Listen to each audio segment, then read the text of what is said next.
সাগরপুরে ঘরে তোমাদের সবাইকে স্বাগত। হঠাৎ রেডি সেডি হয়ে বেরিয়ে পড়লাম, কারণটা হলো আমার একটা পুরনো বান্ধবী আসছে নকশাল বাড়ির থেকে, তো ওকে রিসিভ করার জন্যই যাচ্ছি। তো বান্ধবীর সঙ্গে দেখা হয়ে তারপর তোমাদের সঙ্গে কথা হচ্ছে। আমাকে ফোন করে বললো যে ও চোপড়া পার করে গেছে, আর কিছুক্ষণের মধ্যে ঢুকে যাবে পুরানা বাস স্ট্যান্ড। তো আমাকে ফোন করলো, তো আমি বললাম ঠিক আছে গিয়ে নিয়ে আসি। তো আসছি। যাই হোক, ওখান থেকে বেরোনোর পর পুরনো বাস স্ট্যান্ড যখন চলে এসেছিলাম, এত রোদ, আমি ভাবতে পারিনি বাইরে এতটাই রোদ। সারাদিন বাড়িতে থাকি, তার জন্য বুঝতেই পারিনি। ওই দেখো সবুজ টিয়া পাখি চলে এসছে। তারপর বললাম যে চল ফুচকা খেয়ে তারপরে আমাদের বাড়িতে যাই, মানে আমাদের বাড়িতে তোকে নিয়ে যাই। কেন কি ও একটা অফিসের কাজে এসেছিল, ও চলে যাবে বলেছে, ও থাকবে না। তো যাই হোক, আমি ওকে বললাম তুই যখন অফিসের কাজে এসেছিস তাহলে আমার বাড়িতে চল, খাওয়া দাওয়া কর, রেস্ট কর, তারপরে তুই বিকেলবেলা আমার বাড়ি থেকে যাস। তা যাই হোক, যেমনটাই বলেছিলাম ওরকম ফুচকা টুচকা খাওয়ার পরে ওকে নিয়ে বাড়ি চলে এলাম। হ্যাঁ, আমাদের ডিম নিয়ে আসিস কয়টা? ওটা তুই নিজের খাওয়ানোর জন্য আবার আনিস নাই তো? হ্যাঁ, আমি খাবো। হ্যাঁ, তুই নিজে খাওয়ার জন্য নিয়ে আসিস? তুই এত ভদ্র কেন রে?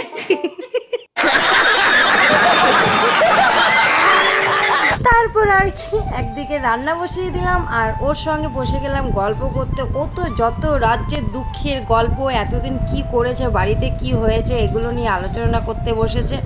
যেহেতু আমাদের দুজনের মধ্যে এত একটা কথা হয় না, ও কাজের মধ্যে থাকে আর আমি তো সিম্পল হাউস ওয়াইফ, 6 মাসে 9 মাসে একবার হয়। তো দুঃখের গল্পগুলো আর সুখের গল্পগুলো শুনছিলাম। क्या बोला तूने?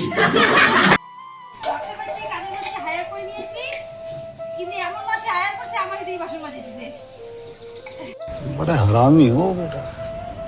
খাওয়া দাওয়া সেরে দুপুরে তারপরে বসে গেলাম বাসন ধুতে। যেহেতু আমি ওকে বললাম বান্ধবী যে চল তুই তোর সাথে গল্প করতে করতে আমার কাজগুলো করে নি। যেহেতু আমি সারাদিন বাড়িতে একাই থাকি, খুবই বোর লাগে আমার। তো আমি ভাবলাম ও যখন আছে এই সুযোগে গল্পও হয়ে যাবে, আমার বাড়ির কাজগুলো হয়ে যাবে।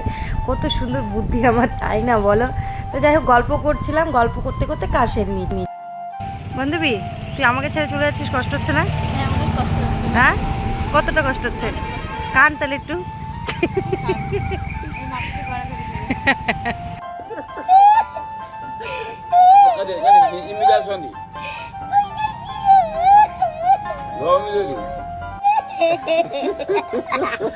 এবার চলে এসছে বাড়ি যাবার পালা। ওকে মানে ও যে অফিসের গাড়িতে এসেছিল সেই গাড়ির জন্য আমরা ওয়েট করছিলাম, আর দুজনে মিলে প্রচণ্ড পরিমাণে ঢং করছিলাম। আমার একটুও যদি বা কষ্ট হচ্ছিল না, আমি নাটক করছিলাম।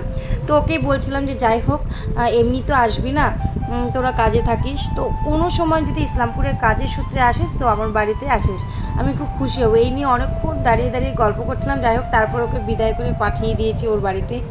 A few moments later. আমার কথা শোনো। এই সামনে আগাও। এই যে মাইর খাবে। আমার কথা শোনো, তোমার মাইয়া হলো মানে পড়াশোনায় মানে ঢুকে না তো মাথায়, তোমার ভালো টোটকা দি। তুমি হলো রাত্রিবেলা বইটাতে ভিজা রাখবা জলের মধ্যে। হ্যাঁ, সকালবেলা পুরা ওই যে কি বলে এই যে এরকম এরকম ডাল ঘুটনি দিয়ে পুরো ঘুট বানালে মিক্সারে দিয়ে ভ্যা করবে একবার।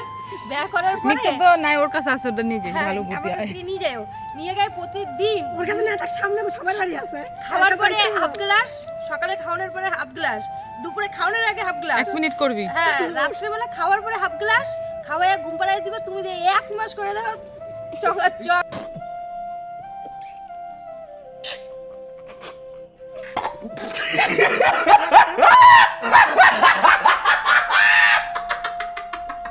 সত্যি আমিও পারি। বিউটির পড়াশোনার জন্য বিউটির মাকে আমি টুটকা দিচ্ছিলাম, ভাবলেই হাসি লাগছে। তো যাই হোক, বাড়িতে আসার পর বর বললো চলো একটু ঘুরে আসি। যেরকমভাবে ছিলাম সেরকমভাবেই বেরিয়ে পড়েছি। তো আমার ভিডিওটা এই অবধি। আমার যদি ভিডিওটা ভালো লেগে থাকে আমার ইউটিউব চ্যানেল কুড়ে ঘরটি সাবস্ক্রাইব করে দিও, আর ফেসবুকে একটা আইডি রয়েছে প্রতিমা সঙ্গ রায়, পেজটি প্লিজ ফলো করে দিও। Bye bye.